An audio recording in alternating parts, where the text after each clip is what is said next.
Alright, so today we're going to talk about the Dragon's Roar. Is it good? Oh yeah, it is a powerhouse, and I hate it.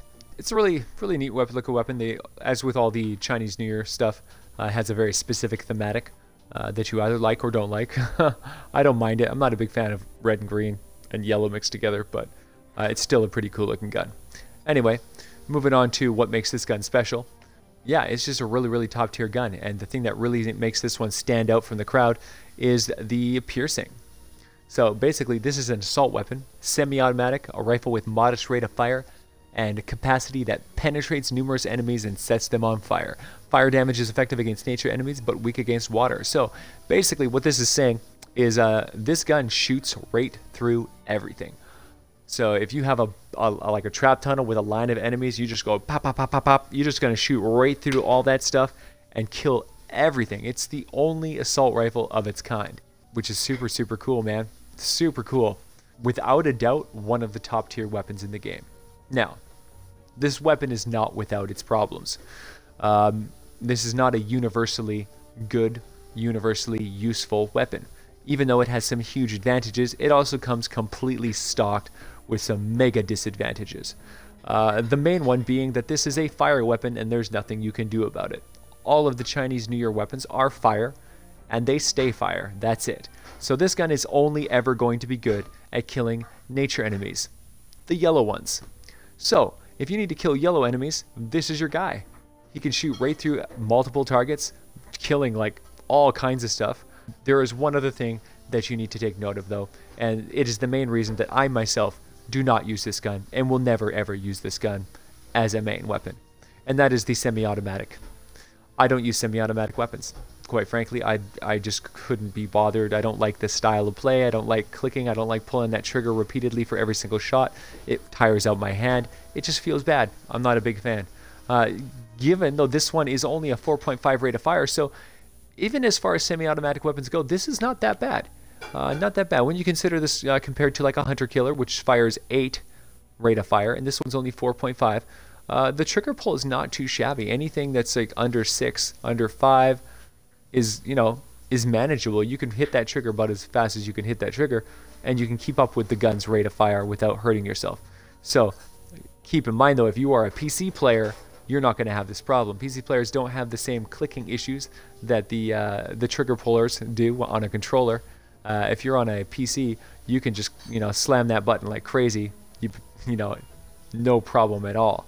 The other thing that PC players can do is attach their fire rate to their roller wheel, which I've seen quite a few people do, where they just roll the wheel and just like have a stream of shots right, you know, just ripping out of that gun. So there are some workarounds if you're PC. Even as a controller, 4.5 is not that bad. It is still a very manageable weapon. It kind of feels bad not having a fully automatic weapon, especially on something this powerful. But, you know, you win some, you lose some. This gun is horrifically powerful against nature enemies. If you're fighting nature, you're just going to completely win. You're just going to win. You're going to murder everything into dust. This gun is just a powerhouse, man. Just a powerhouse. Being able to shoot through multiple enemies with an already good gun, with an element specific, like a fire counter, means you're going to get a huge damage bonus, which is just like, you're basically just stacking the deck in your favor. Against nature enemies, this is your go-to gun. So in all other situations though, not so much. You know, against anything else, you're not going to get a damage bonus. If you're fighting against water enemies, you're going to have a huge negative damage you know, impact on this weapon. It's a very niche weapon. It's only good for one thing, but it does that one thing really well. So the Dragon's Roar, is it good? Oh man, yeah. Top tier, absolute top tier weapon. For those of you who love the style of shooting, you're gonna god roll this one into absolute victory against all nature enemies. You're just gonna have a blast, man. This gun is a blast. So make sure that you get this one with affliction. It's one of the weapons that you can actually roll with affliction and damage to afflicted targets. The loadout is really important on this one. You're, of course, if you want to hit your maximum damage capacity on any assault rifle or any weapon period, you're going to be wanting to run with crit. crit rate on one, crit damage on the other. With your alternate, you want to probably run with reload speed. The mag size on this gun is only 20, which is not that great, meaning you're not going to get a large bonus for putting a mag size perk on this one. Durability and weapon stability are completely pointless, so it always comes down to mag size or reload speed. My rule of thumb is that unless a weapon has at least 35 rounds in the clip, it's probably not worth putting mag size on it because you're not going to get a big enough clip bonus. In that case, just go with the reload speed, reload really, really fast, and then you don't have to worry about your mag so much. So I would go with reload or crit rate, crit damage, reload, and damage to afflicted targets. Make sure you get that causes affliction on that weapon. That's very important. It's the strongest perk in the entire game. If you get that loadout, this gun is going to absolutely shred. The Dragon's Roar is best used, obviously, with a soldier. It is best used with a crit build. It is best used using a support slot with assault critical damage and a tactical bonus of I guess whatever buffs the hero that you choose. Depending on which hero you choose, you're going to use a different tactical bonus. In the support slot, it will never change. It's always going to be critical damage, because that's what you're going to run this gun as a crit gun. So you can really get the maximum amount of hitting power that you can possibly get out of this gun. I personally hate this gun. I hate this gun. I hate all semi-automatic weapons. I don't care how strong this gun is. I don't care how good this gun is. I don't care how many people are going to love this gun. I personally hate this gun because I hate all semi-automatic guns. I've used God rolled versions of this gun, heard countless people loving on this gun, and I've experienced, how good this gun can be in the best case scenario. It's insane. The gun is nuts. It's an incredibly powerful weapon, but it's not the gun for me. Much like there's a lot of divide in the shotgun department, because shotguns are all good, but they all fire differently, and everyone's going to have their favorite. For me, it's the automatics. It's every category. Doesn't matter what type of gun I'm using. If it's an automatic weapon, that's the one I'm going to use first, and that's the one I'm going to have the most fun with, and it's the one that's going to end up being the strongest. This gun is no different. This gun is an incredibly powerful gun if used in the exact right situation, and if you're not in that situation, it's a very mediocre gun. And even beyond how effective it is in my opinion, a trash, just a trash gun to use. Like, it's not fun. This is not a fun gun for me personally, for my playstyle. That is going to differ greatly based on who you talk to and whether or not they like semi-automatic weapon styles. Alright guys, so this is the Dragon's Roar. Semi-automatic weapon. Does pretty solid damage, but when you're the really where this gun shines is its ability to fire into a crowd and shoot right through multiple enemies, right like this.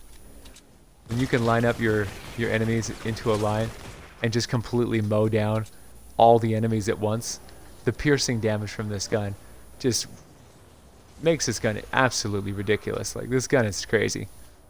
Really is a nuts weapon. And lucky for me, we're fighting against yellow nature enemies. It means I have the biggest advantage you can possibly have against. Look at this. Just absurd. Yeah, this gun's nuts. Against fire enemies, you have less of an advantage. You don't have the massive damage bonus that you have against nature. Just a 0. No negative effects, so it doesn't really hinder you too much. You just don't have, massive bonus damage. I have a huge advantage of having affliction on this one, so every shot after my first shot does huge damage.